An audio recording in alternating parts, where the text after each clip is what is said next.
इससे राष्ट्र नहीं बचता है। अंग्रेजों ने भारत का डिवीजन किया, पहला फ्रॉड।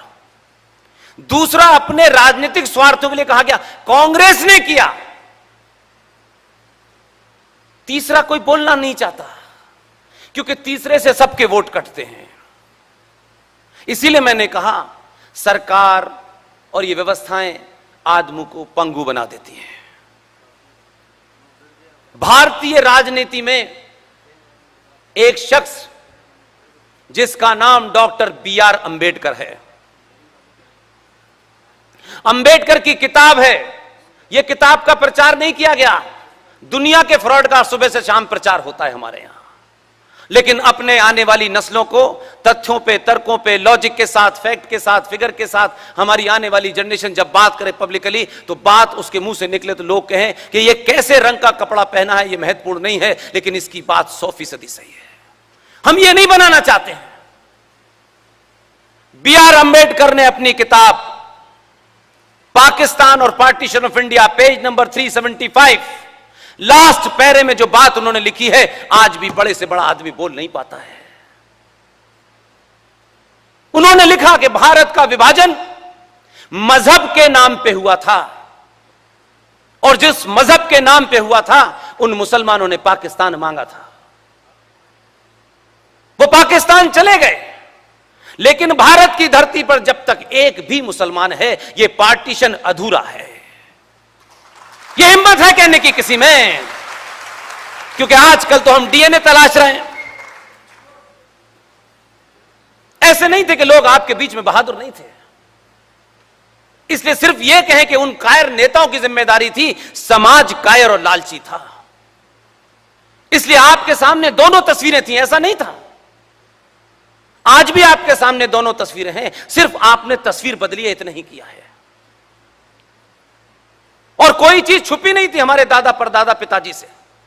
उनकी मजबूरियां रही होंगी, लेकिन 70 सालों में सत्ता के इतर हमने एक समाज को तैयार नहीं किया जो सच को सच कह सके। सच आपके हक में है या आपके खिलाफ है, उससे सच की परिभाषा नहीं बदल सकती। हम ये डरते हैं बोलने से पहले, कहीं ये हमारी पार्टी और संगठन के हक में तो खिलाफ तो नहीं चला जाएगा। तब जब हम ये करते हैं तो आप राष्ट्र के गद्दार भी हैं और बेईमान भी हैं।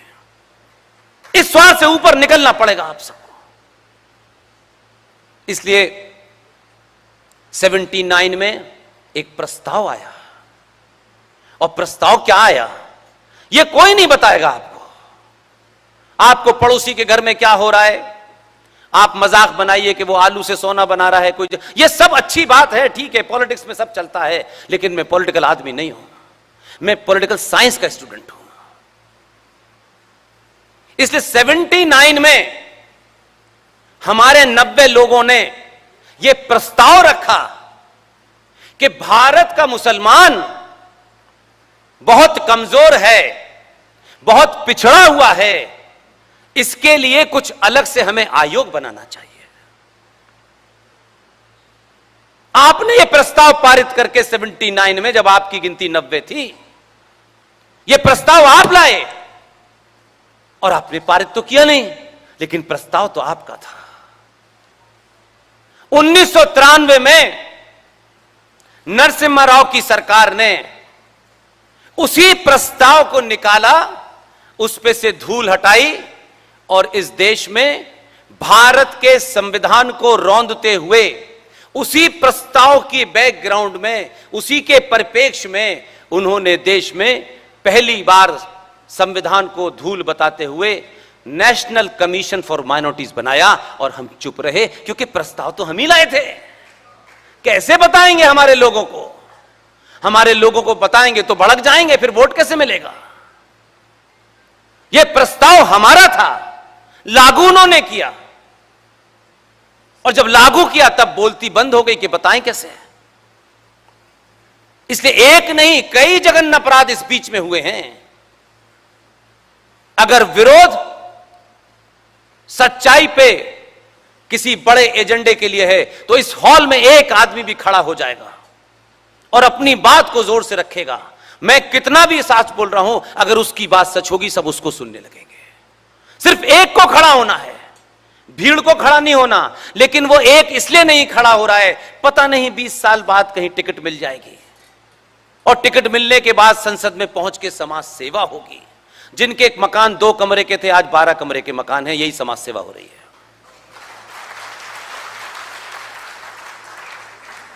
यही समाज सेवा है। हमें जिताओ, हम समाज सेवा करना चाहते हैं। भाई साहब माफ करो, हम अपनी समाज सेवा खुद ही कर लेंगे। इसलिए भारत के संविधान की चर्चा बहुत होती है, संविधान में ये, संविधान में वो, संविधान में जो संविधान में है उसको भी आज हम इधर से नहीं देखना चाहते, क्योंकि देखने से नुकसान हो जाएगा। हमारा फायदा हो, राष्ट्र का होता हो तो हो जाए, लेकिन राष्ट्र की सुबह से लेकर शाम तक भारत मां की नारा हम जरूर लगाते हैं। 1947 से लेकर 2022 आ गया। यह बात मैं बार बार इस संदर्भ में कहता हूं कि सत्ता में कौन बैठा है यह महत्वपूर्ण बिल्कुल भी नहीं है। मैं आज भी नहीं मानता, नहीं, कि जिन लोगों को यह लगता है कि सत्ता ही सब कुछ है, यह सबसे बड़ी हार है। आपसे सत्ता है, सत्ता से आप नहीं हैं। आपको ऐसा बनाया गया, ऐसी कंडीशनिंग आपकी कर दी गई है कि आप सब समझते हो कि बस आज सत्ता ने कहा दिन तो दिन, कल सत्ता ने कहा रात तो रात। आपको लगे 70 साल, बताया जाता है गली गली, मोहल्ले मोहल्ले, जंगल जंगल, बड़ा आपने परिश्रम किया।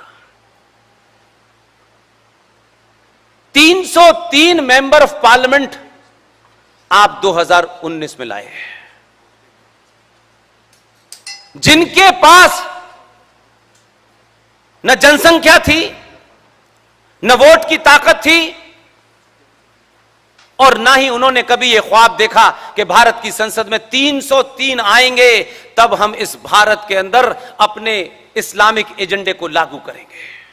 कभी यह गलतफहमी का ख्वाब उन्होंने नहीं देखा। इत्तेफाक की बात है कि मेरा जन्म हिंदुस्तान के उस शहर में हुआ है जहां पाकिस्तान का जन्म हुआ था। इसलिए उसकी बात मत करो, क्योंकि आज तो हमें सत्ता चलाने के लिए चुप रहना है। आज भी ये पूरा देश मोहम्मद अली जिन्ना को मानता है कि उसने पाकिस्तान बनाया। आज भी हम ये मानते हैं। बड़ी संख्या में अध्यापक, बड़े बड़े हिस्टोरियन, बड़े बड़े सोशोलॉजिस्ट सिर्फ फेस पे क्या है उसी पे जाते हैं, उसके पीछे कौन था उस पे नहीं जाते, क्योंकि उससे हमारा एजेंडा पूरा नहीं होता। जिन्ना इस पूरे पार्टीशन में कुछ था ही नहीं।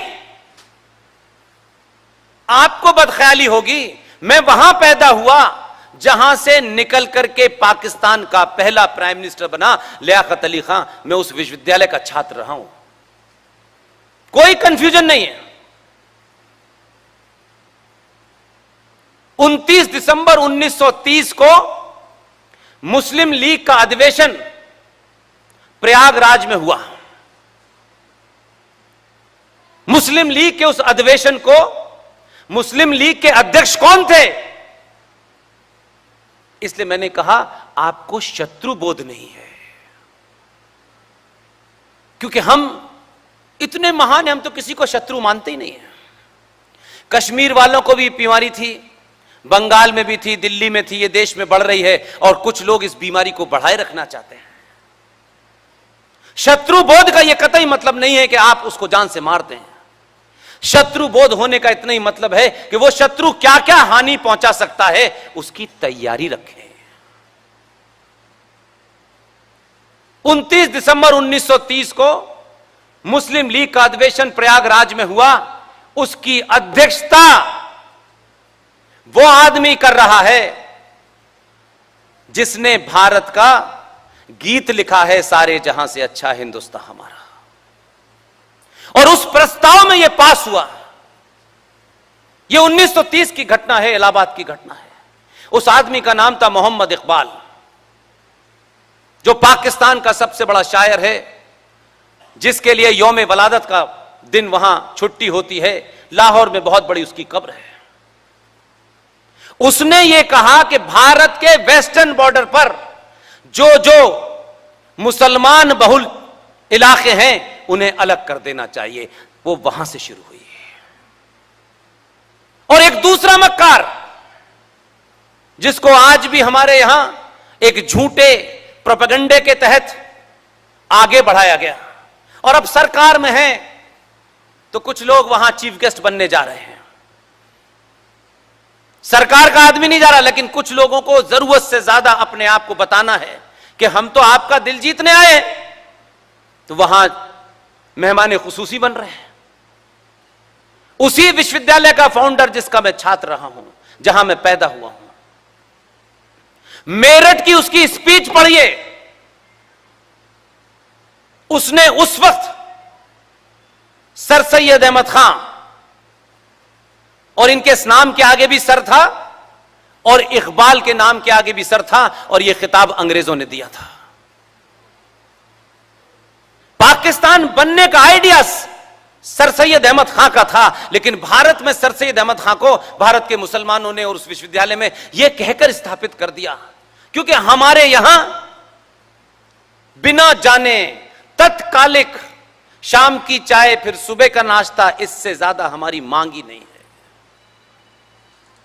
यह कहा कि सर सैयद अहमद खान ने एक फ्रॉड फैलाया गया, और इस फ्रॉड को हमने कई बार पब्लिकली पूछा कई लोगों से। आज हमारे साथी कहते हैं कि यह सर सैयद ने कभी नहीं कहा था, यह तो उस वक्त हालात क्योंकि इतने खराब थे तो सर सैयद को सेकुलर दिखाना था, इसलिए कहा गया। सर सैयद अहमद खान ने कहा है भारत एक खूबसूरत दुल्हन है, एक आंख उसकी हिंदू है, एक आंख उसकी मुसलमान है, अगर कोई भी एक आंख खराब हो गई तो यह हिंदुस्तान कैसा बुरा लगेगा। जिस आदमी ने आइडिया ऑफ पाकिस्तान दिया, उसके नाम से यह स्लोगन चलाया गया, और उसने कभी यह बात नहीं कही। और आज भी आपको शत्रु का बोध नहीं हो रहा है, आप ही के बीच में है शत्रु। इसलिए संविधान तौर पर और संसद की अगर हम भाषा देखें तो आपको लगे 70 साल कि 303 आएंगे तब 370 हटेगी। उन्होंने पहले दिन से आज तक कभी इसकी चिंता नहीं की कि कुछ करने के लिए, कुछ हटाने के लिए हमें सरकार में आना पड़ेगा और सरकार के लिए इतनी सारी हमें बहुमत करना। उनका छोड़ो, क्योंकि उस फिलॉसफी में लोकतंत्र का कंसेप्ट नहीं है। उन्होंने अपनी फिलॉसफी के तहत भारत की सरकारों को, भारत के समाज को, इस समाज में बिकाऊ नेता और बिकाऊ ठेकेदारों को उनकी औकात के हिसाब से खरीदा और अपना एजेंडा पास करा लिया। वो कभी संसद में 50 से ज्यादा एक बार हुए, उसके अलावा कभी नहीं हुए। लेकिन शुद्ध रूप से आपके बीच में ऐसे ऐसे मक्कार और दलाल मौजूद थे जिन्होंने कीमत ली और चले गए। इसलिए वो फ्रंट लाइन वो जानते हैं, इसलिए उनको शत्रु का बोध 1400 साल से है। हमें क्या करना है यह तय है, इसलिए वो कभी किसी के साथ भी मिल जाते हैं, किसी के साथ खड़े हो जाते हैं, कोई बयान दे देते हैं और पूरा राष्ट्र कहता है ओहो यही सबसे सच्चा मुसलमान है। आंधी आती है तो कुछ लोग सर झुका लेते हैं, इसका यह मतलब नहीं है कि उसने परमानेंट सर झुका लिया है। वो अपनी रणनीति अपने हिसाब से पूरी दुनिया में बना रहे हैं, लेकिन हम लगे हुए हैं बेमतलब के काम में जिसमें हमें कुछ मिलना नहीं है, और हम ही नष्ट हो रहे हैं और नए नए बयान दे रहे हैं। क्योंकि सत्ता के सुख के कारण जो कुछ हमारी दुकान चल रही है, आज हमें कहां गवर्नर बनाना है, कहां वाइस चांसलर बनाना है, हम इस काम में लग गए हैं। इसलिए कोई ऐसी बात मत करो कि शत्रु जो है उत्तेजित हो जाए। शत्रु को उत्तेजित होने से डर है तो फिर शत्रु को नष्ट कर दीजिए, ताकि यह डर आपके अंदर से खत्म हो जाए। यह कभी उत्तेजित होगा तो वो तो होगा क्योंकि उसकी प्रवृत्ति में है, उसकी किताब में है, वो उस फिलॉसफी का भक्त है। हमें ईमानदारी से मानना चाहिए। गलत है सही है, हमारा नजरिया इसमें इंपॉर्टेंट नहीं है, नजरिया उनका इंपॉर्टेंट है कि वो क्या मानते हैं और वो उसके ऊपर अडिग है। आप रोज रोज बदलते हैं, आपका नेता, आपका राष्ट्रपिता, तो अपने आप को स्थापित करने के लिए इस देश में एक ब्राह्मण ने एक भजन लिखा। अपने स्वार्थों के लिए गांधी जी ने उस भजन में भी सेकुलरिज्म की दुकान चलाकर ईश्वर अल्लाह तेरो नाम की लाइन डाली। वो तब भी दिल जीत रहे थे। ये बीमारी आज भी है, और ये बीमारी जब तक रहेगी जब तक सनातनी हिंदू अपने सनातनी हिंदू होने पर शर्माएगा। आपको अपनी जाति में, ठाकुर में, बनिया में, ब्राह्मण में, दलित, जो दिल चाहे, मैं हर सभा में यह बात कहता हूं। यह महज अजीब पैराडॉक्स है मेरे जीवन का। मैं जहां पैदा हुआ, जहां से मैंने पोस्ट ग्रेजुएशन किया, सब कुछ करने के बाद मुझे उन पूरे 20-25 सालों तक कभी यह बोध ही नहीं हुआ कि मेरी जाति क्या है। इसका जिक्र ही नहीं था। मुझे यह बोध दिल्ली में आके हुआ, इसलिए मुझे बहुत उससे फर्क नहीं पड़ता है। लेकिन आज भी कोई बहुत पुरानी घटना नहीं बता रहा हूं, मुंह पे कहना चाहता हूं मैं। उत्तर प्रदेश में आपकी अपनी कुंठाएं, जाति का घमंड, जाति के 2 मंत्री नहीं बने, जाति का कोई गुंडा मार दिया है, तो 303 से 264 आपके कारण हुआ है, किसी और के कारण नहीं हुआ। यहां से तो ताली बजती है, बुलडोजर चला दिया, लेकिन बुलडोजर वाला पूछता है कि मेरी खता क्या थी कि मुझे तुमने कमजोर कर दिया है। तब हम नहीं पूछते हैं, तब क्योंकि उस वक्त हमारे एजेंडे चल रहे होते हैं कि हमें किसी विशेष आदमी को बनारस में जिताना है, भले ही जनता उसे रिजेक्ट करते हैं। आप अपनों से भी झूठ बोलना चाहते हैं। इसलिए जाति आपकी सदियों से आपकी निजी पहचान थी। यह जाति सामाजिक व्यवस्था थी, मजहबी व्यवस्था नहीं थी, कभी नहीं थी। लेकिन कुछ लोगों ने इस भारत राष्ट्र को जाति प्रधान बनाया कि इस कहने में हमारा लाभ है, क्योंकि हम पकड़ में रहें, कांग्रेस में रहें तो कांग्रेस के दूसरे पार्टियों में पकड़ हमारी रहनी चाहिए, लिहाजा सही बात नहीं बोली। जाति प्रधान भारत कभी नहीं रहा। भारत भूमि सदैव सदैव से, अनंत काल से कर्म प्रधान रहा है। कोई आदमी अपनी मां के पेट से न ब्राह्मण पैदा होता है, न ठाकुर होता है, न बनिया होता है, न दलित होता है। अपने स्वार्थों के कारण हमारे आदर्श भगवान परशुराम, जो शुद्ध रूप से ब्राह्मण थे, अगर उनको जाति के रूप में देखा भी जाए, यह उनका वाक्य है, यह नहीं बताया जाता है। ऊपर की 5 तो अपर कास्ट के पास रहेंगे, नीचे कुछ लोगों को शो पीस के लिए 2 दलित और 2 यादव रख लो, इससे काम नहीं चलने वाला। यह परशुराम ने बोला, जन्म जायते शूद्र, मनुष्य जन्म से शूद्र पैदा होता है, अपने कर्मों से ब्राह्मण, ठाकुर, बनिया बनता है। ये नहीं बोला। लेकिन एक फिजा चलाई गई, ब्राह्मणों के खिलाफ चली। स्वार्थ था उसमें कुछ लोगों का। हम चुप रहे क्योंकि हमने सारा ठेका कुछ संगठनों को और सरकारों और पार्टियों को दे दिया है। यही जो करेंगी, बस हमारा कोई काम नहीं है। हमें किसी तरीके से भी बिजली फ्री मिल जाए, हमें जीएसटी में छूट मिल जाए, हमें इनकम टैक्स में कुछ छूट मिल जाए, इसके अलावा हम किसी और चीज के लिए जिंदा ही नहीं हैं। जो दिल चाहे करो, हमें ये फ्री देते रहना। हमें बिजली की चोरी भी अलाउ कर दो, दूध में यूरिया मिलाना भी अलाउ कर दो। इस पे सवाल मत उठाना और राष्ट्रवाद के लिए चिल्लाना जोर जोर से। इसलिए हमारे समाज में आज जो समस्याएं हैं, उससे भटकाने की कोशिश कुछ संगठनों की चल रही है और समाज उसका प्रतिकार कर रहा है। आप यहां किसी बड़े लीडर को सुनने नहीं आए हैं, बहुत मामूली से परिवार का आदमी हूं मैं, और यहां इसलिए भी नहीं आए हैं कि कोई ले आया है आपको कि रात का भोजन भी यहां मिलेगा। आप तमाम सारे लोग इस शहर के प्रबुद्ध लोग हैं, सब अपना अपना बहुत महत्वपूर्ण समय निकाल करके आए हैं। कोई बात आपके अंदर है, कोई छटपटाहट है, कोई बेचैनी है, उसको समाप्त करने और उसका हल ढूंढने आए हैं।